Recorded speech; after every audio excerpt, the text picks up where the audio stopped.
तो फ्रेंड्स, आज हमारा प्राचीन काल के इतिहास का ये 5वां लेक्चर है जिसमें हम जैन धर्म को कवर करेंगे। यह हम महेश श्रीवास्तव की NCERT पुस्तक से कवर कर रहे हैं। NCERT पुस्तक अपने आप में ही बहुत महत्वपूर्ण होते हैं और चूंकि महेश श्रीवास्तव की पुस्तक में प्रश्नों के माध्यम से टॉपिक को कवर किया गया है तो प्रश्नों को देखेंगे, जहाँ आवश्यक पड़ेगा कॉन्सेप्ट को पे देखते चलेंगे, जिससे हमारे प्रश्न भी तैयार हो जाएंगे और कॉन्सेप्ट भी क्लियर हो जाएगा। तो चलिए हम प्रश्नों को स्टार्ट करते हैं। अगर आप चैनल पर नए हैं तो सब्सक्राइब कर लीजिएगा। पहला प्रश्न है, जैन धर्म के संस्थापक कौन थे? जैन धर्म के संस्थापक ऋषभदेव थे। जैन धर्म की स्थापना ऋषभदेव के द्वारा की गई। इनका एक अन्य नाम आदिनाथ नाम से भी जाने जाते हैं। ऋषभदेव को आदिनाथ नाम से भी जाना जाता है, जो कि जैन धर्म के संस्थापक थे। आगे है, तीर्थंकर शब्द किससे संबंधित है? तीर्थंकर शब्द का प्रयोग जैन धर्म में प्रयोग किया जाता था। तीर्थंकर शब्द का प्रयोग जैन धर्म, जो जैन धर्म को अपनाता था और उसके नियमों को पालन करता था, वो तीर्थंकर कहलाते थे। आगे है, अनेकांतवाद किस धर्म मूल सिद्धांत एवं दर्शन है? अनेकांतवाद किस धर्म मूल सिद्धांत एवं दर्शन है? जैन धर्म के ये मूल सिद्धांत और दर्शन है अनेकांतवाद। ये फैक्ट याद रखिएगा। अनेकांतवाद किसका मूल सिद्धांत और दर्शन है? जैन धर्म का अनेकांतवाद। ये बहुत महत्वपूर्ण है, इसको याद रखिएगा। आगे है, जैन धर्म में कर्म परमाणुओं के पूर्ण विनाश को सूचित करने वाली अवस्था को क्या कहा जाता है? किसकी बात हो रही है? कर्म परमाणुओं के पूर्ण विनाश को सूचित करने वाली अवस्था को क्या कहा जाता है? निर्जरा। अर्थात जब आपके कर्म आपको विनष्ट करने पे आ जाए तो उसे निर्जरा की स्थिति कहते हैं। तो यह निर्जरा नाम से जाना जाता है। जब आपके कर्म का पूर्ण विनाश हो जाता है तो वो निर्जरा कहलाते हैं। अर्थात अगर आपके बुरे कर्म है वो समाप्त हो जाते हैं तो वो निर्जरा कहलाते हैं। आगे है, चूंकि ये फैक्ट है तो याद रखिएगा। जैन धर्म में समर का क्या अभिप्राय है? जैन धर्म में समर जीव की ओर नए कर्म का प्रवाह रुक जाना को समर कहते हैं, कि जीव की ओर नए कर्म का प्रवाह अब रुक सा गया है, इसे हम समर कहते हैं। ये फैक्ट है, याद रखिएगा। आगे है, एक यहाँ पे कुछ नोट्स हैं। गंग वंश के राजा राजमहल चतुर्थ,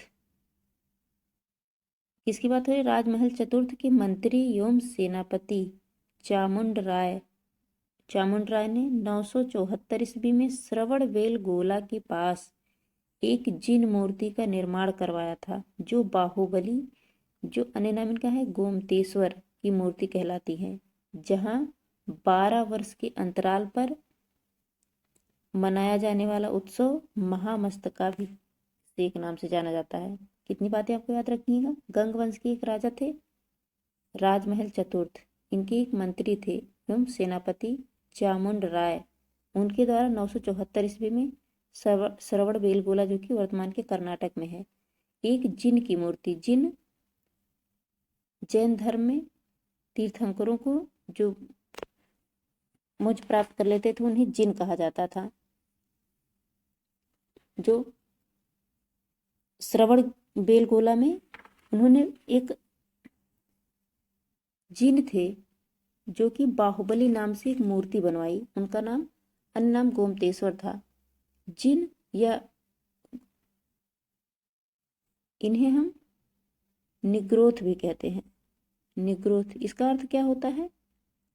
ज्ञान की प्राप्ति जिन्हें हो जाती है उन्हें जिन कहा जाता है जैन धर्म में। तो वैसे ही एक जिन थे बाहुबली, इनकी मूर्ति गोमतेश्वर में, इनका अन्य नाम गोमतेश्वर है।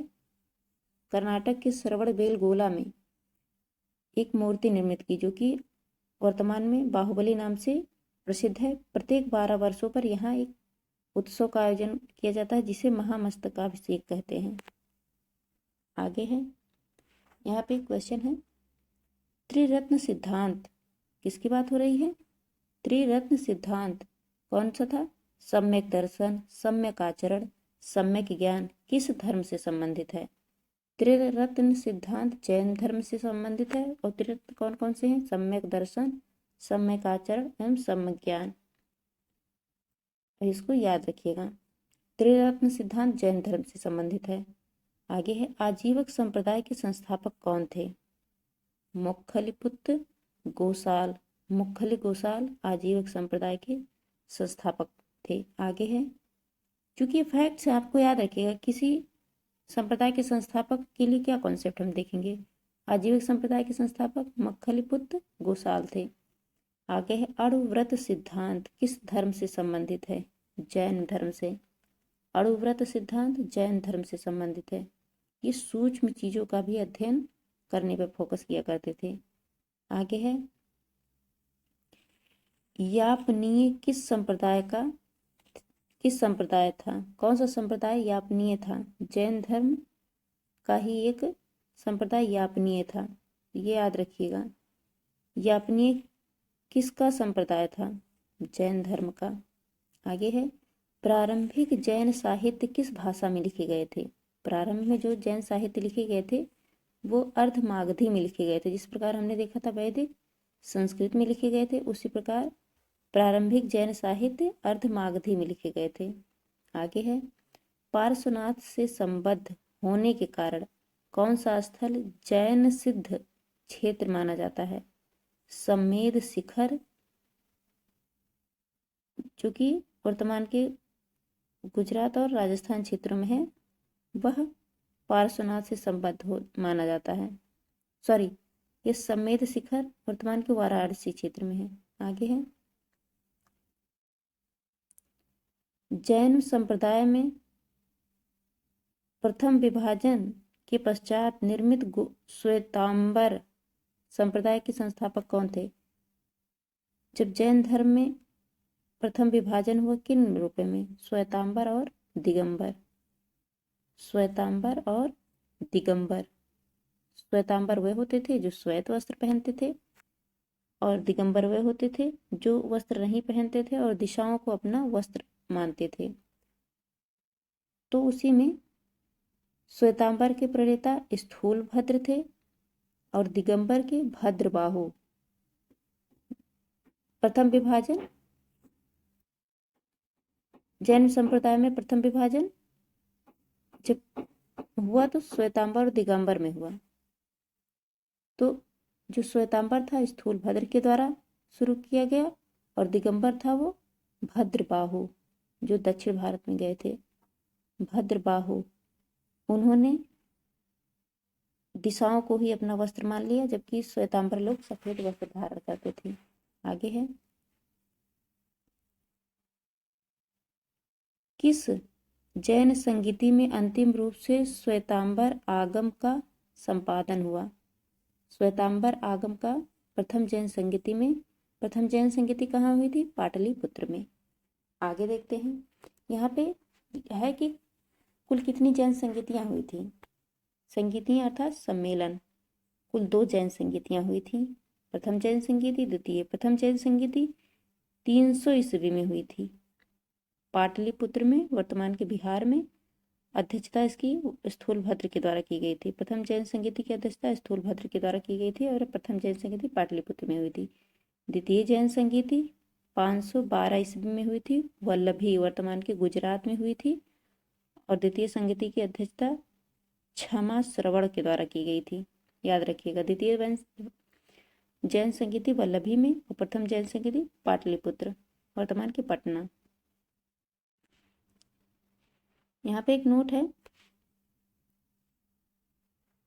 जैन संप्रदाय में विभाजन के पश्चात स्थूलभद्र के अनुयायी श्वेतांबर, जबकि भद्रबाहु के अनुयायी दिगंबर कहलाए। श्वेतांबर वे होते थे जो श्वेत वस्त्र धारण करते थे, और दिगंबर वे होते थे जो वस्त्र ही धारण नहीं करते थे और चारों दिशाओं को अपना वस्त्र, पूर्व पश्चिम उत्तर दक्षिण को ही अपना वस्त्र समझते थे, और उसके प्रणेता भद्रबाहु थे। आगे है, यहाँ पे एक प्रश्न है कि जैन तीर्थंकरों के क्रम में अंतिम कौन थे? महावीर स्वामी। जैन तीर्थंकर कुल कितने थे? 24वें महावीर स्वामी थे जो कि अंतिम थे। आगे है यहाँ 24 तीर्थंकरों में मुख्यतः जो महावीर स्वामी हैं 24वें तीर्थंकर, उनके बारे में कहा गया क्योंकि इन्होंने ही वर्तमान स्वरूप प्रदान किया। यहाँ पे महावीर स्वामी के बारे में कुछ बेसिक बातें लिखी गई हैं, जो कि इनका परिचय। आगे है जैसे इनका जन्म कब हुआ था, 540 ईसा पूर्व में। महावीर स्वामी का जन्म 540 ईसा पूर्व माना जाता है। जन्म स्थान, इनका जन्म स्थान वैशाली के कुंड ग्राम में, अर्थात जन्म इनका वैशाली के कुंड ग्राम में हुआ था। वैशाली वर्तमान के बिहार में है। इनके पिता का नाम सिद्धार्थ था। इनके पिता सिद्धार्थ वज्जी संघ के कुंड ग्राम के ज्ञात्रिक कुल के क्षत्रिय प्रधान थे। तो ये भी याद रखिएगा कि महावीर स्वामी ज्ञात्रिक क्षत्रिय थे, अर्थात इनका कुल कौन सा था, ज्ञात्रिक। इनके पिता का नाम सिद्धार्थ था। इनकी माता का नाम त्रिशला था। इनकी माता लिच्छवी शासक चेटक की बहन थी। बहन याद रखिएगा, कभी पुत्री आ जाए तो नहीं। इनकी माता त्रिशला थी, वो लिच्छवी शासक चेटक की बहन थी। महावीर स्वामी के बचपन का नाम वर्धमान महावीर था। बचपन का नाम इनके वर्धमान महावीर था। महावीर स्वामी की पत्नी का नाम यशोदा था। यशोदा कुंडीय गोत्र के राजा समरवती की कन्या थी। आगे इनकी पुत्री प्रियदर्शना थी। इनकी पुत्री का नाम प्रियदर्शना था, जिन्हें अड़ोजा भी कहा जाता है, अड़ोजा नाम से भी जाना जाता है। तो पुत्री महावीर स्वामी की प्रियदर्शना नाम की थी। महावीर स्वामी को उपाधियां क्या क्या मिली हैं? केवलिन की उपाधि दी गई है। केवलिन का अर्थ होता है कैवल्य, जो सर्वोच्च ज्ञान प्राप्त व्यक्ति होता है उसे केवलिन कहते हैं। जिन की उपाधि प्राप्त होती है। जिन अर्थात जो विजेता, जो ज्ञान प्राप्ति कर लेता है उसे जिन कहा जाता है। निर्ग्रंथ, जो बंधन रहित होते हैं, इन्हें निर्ग्रंथ भी कहा जाता है। निर्ग्रंथ का अर्थ होता है जो बंधन रहित हो, जो सभी बंधनों से मुक्त हो। अरहत भी इन्हें कहा जाता है। अरहत अर्थात महावीर स्वामी पूजनीय हैं। तो केवलिन, जिन, निर्ग्रंथ और अरहत। निर्वाण प्राप्ति इन्हें कब हुई थी, अर्थात इनकी मृत्यु कब प्राप्त हुई? इनकी मृत्यु, जैन धर्म में मृत्यु को निर्वाण कहा जाता था। तो निर्वाण प्राप्ति पावापुरी, वर्तमान के राजगृह में। इनकी मृत्यु पावापुरी में हुई थी। प्राण इन्होंने पावापुरी में त्यागा था, जिसे हम निर्वाण जैन धर्म में कहते हैं। यह बिहार में 72 वर्ष की आयु में 468 ईस्वी पूर्व सस्तीपाल के यहाँ, जो कि एक मल्ल गणराज्य के प्रधान का शासित क्षेत्र था, उनके यहाँ इनकी मृत्यु हुई थी। सस्तीपाल, ये याद रखिएगा, इनसे रिलेटेड है। इन्हें निर्वाण पावापुरी में प्राप्त हुआ था और इनका जन्म कुंडग्राम के वैशाली में हुआ था। वैशाली के कुंडग्राम में हुआ था। आगे है स्यादवाद सिद्धांत किससे संबंधित है? स्यादवाद सिद्धांत जैन धर्म से संबंधित है। ये बहुत महत्वपूर्ण है, याद रखिएगा। स्यादवाद सिद्धांत किससे संबंधित है? जैन धर्म से संबंधित है। आगे है उत्तर प्रदेश में स्थित कौन सा स्थल बौद्ध एवं जैन धर्मों दोनों के लिए प्रसिद्ध है? कौशाम्बी। कौशाम्बी में बौद्ध और जैन दोनों धर्मों के लिए प्रसिद्ध तीर्थ स्थल है। तो ये फैक्ट है, याद रखिएगा। 16 महाजनपदों का उल्लेख किस जैन रचना में मिलता है? भगवती सूत्र में। भगवती सूत्र में 16 महाजनपदों की रचना का उल्लेख मिलता है, जो कि एक जैन ग्रंथ है। भगवती सूत्र में 16 महाजनपदों की चर्चा मिलती है। आगे है बराबर की गुफाओं का निर्मित किस लिए किया गया, अर्थात बराबर की गुफाओं का निर्माण किस लिए किया गया था? बराबर की गुफाओं का निर्माण आजीविकों के आवास के लिए किया गया था। जैसे बराबर की पहाड़ियां वर्तमान के बिहार के क्षेत्रों में हैं, बराबर की पहाड़ियां, तो वहाँ उसमें गुफा बनाया गया था। वो किस लिए बनाया गया था? आजीविकों के आवास के, जो आजीवक संप्रदाय थे, आजीवक संप्रदाय, उनके रहने के लिए बनाया गया था। बराबर की पहाड़ियों में गुफा, जैसे ये पहाड़ी है तो इसको काट काट के गुफा बनाया गया था आजीवक संप्रदाय के लिए। आजीवक संप्रदाय के प्रवर्तक मुखलिपुत्र गोसाल थे। आगे है पार्श्वनाथ द्वारा प्रतिपादित 4 महाव्रतों में महावीर स्वामी ने 5वें महाव्रत के रूप में क्या जोड़ा? 4 महाव्रत थे, कौन कौन से 4 महाव्रत थे? झूठ ना बोलना, सत्य अहिंसा स्तेय अपरिग्रह तो था, जैसे सत्य, अब यहाँ पे लिखा भी है सत्य अहिंसा अस्तेय, सत्य अहिंसा अस्तेय अपरिग्रह, ये 4 पहले से थे। महावीर स्वामी ने इसमें ब्रह्मचर्य जोड़ा था, ये 5 महाव्रत था। ब्रह्मचर्य का अर्थ होता है विवाह न करना। सत्य अहिंसा तो हम जान रहे हैं, हिंसा न करना। जैन धर्म में हिंसा को इतना रिस्ट्रिक्ट किया गया था, इतना रोक टोक थी कि ये लोग व्यापार को ज़्यादा महत्व देते थे। उनका मानना था कि आप अगर खेती भी करते हैं तो उससे कितने जीव जंतु मर जाते हैं, तो खेती को भी प्रमोट नहीं करते थे। यहाँ तक कि खुले में सांस लेने के लिए भी मना करते थे कि मुंह पे कुछ मास्क लगाए रहो, क्योंकि कितने जीव जंतु आपके अंदर सांस के द्वारा चले जाते हैं और उनकी मृत्यु हो जाती है। यहाँ तक इतनी सूक्ष्म अहिंसा का वो इतना था, इसीलिए जैन धर्म इतना नहीं फेमस हुआ, क्योंकि बहुत कठोर कहीं ना कहीं वो था कि जो सांसों के द्वारा जीव जंतु, जो कीटाणु हैं या फिर कुछ हमारे अंदर चले जाते हैं, उनकी मृत्यु हो जाती है। उन्होंने कहा तो सांस भी आप एक मास्क लगा के रखिए। कहीं कहीं आप देखेंगे ना, वो सफ़ेद वस्त्र अपने मुंह पे लगाए रखते हैं, वो यही है, अहिंसा ही है। वो उस जीव को भी नहीं मारना चाहते, इसलिए वो खेती को प्रमोट नहीं करते थे, व्यापार को महत्व देते थे जैन लोग। सत्य सच बोलना, अस्तेय का अर्थ होता है चोरी ना करना, अपरिग्रह का अर्थ होता है संपत्ति अर्जित ना करना। और जो महावीर स्वामी ने 5वां महाव्रत जोड़ा, उन्होंने ब्रह्मचर्य, ब्रह्मचर्य का अर्थ होता है विवाह ना करना, उन्होंने कहा विवाह नहीं करना चाहिए। आगे है जैन ग्रंथ कल्पसूत्र। जैन ग्रंथ कल्पसूत्र के रचयिता कौन थे? भद्रबाहु, वही जिन्होंने